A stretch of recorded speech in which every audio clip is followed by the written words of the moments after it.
Magandang hapon po mga kabalasik. Merienda muna po tayo. Mag-aalas 3 na.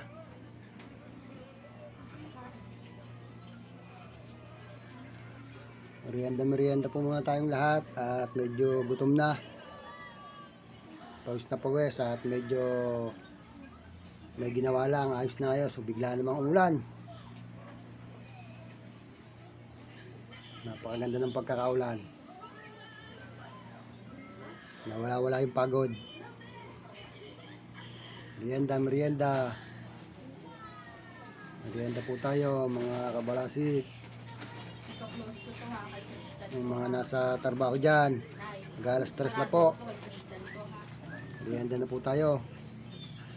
Malapit na mag-alas 3.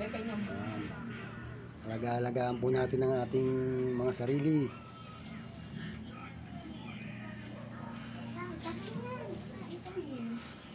Nakita pa tuhod mo. Nakita pa tuhod mo.